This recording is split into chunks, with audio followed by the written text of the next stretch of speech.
I'd like to talk about desertification in Africa, with particular focus on West Africa and the Sahelian region. Now, the critical issues in desertification that I'd like to discuss are what it is and how it is seen.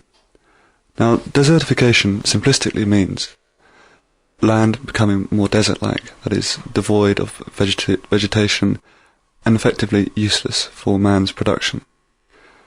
Now, the classic image of a desert is an infertile region, but where does it end and where does it begin is the critical question here. The idea of desertification was born in the 1950s, but ideas originated in the early part of the century in the French West African colonies, where there were periods of famine and drought, which had led the French to believe that there was a gradual drying up process occurring.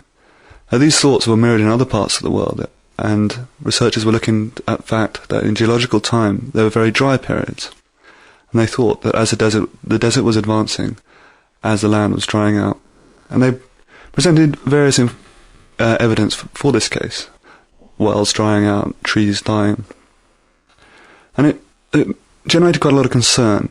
And there was a British professor called Professor Stebbing who visited northern Nigeria in 1936 and travelled around the region, noting various things.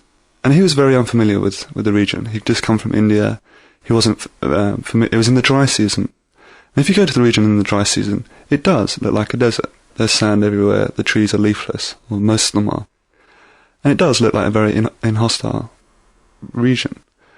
Anyway, Stebbing wandered around and reached the conclusion that because of the local people's relentless exploitation of the land for agriculture, and what he considered as the disturbance of the balance of nature, that they were bringing upon themselves the advancing desert.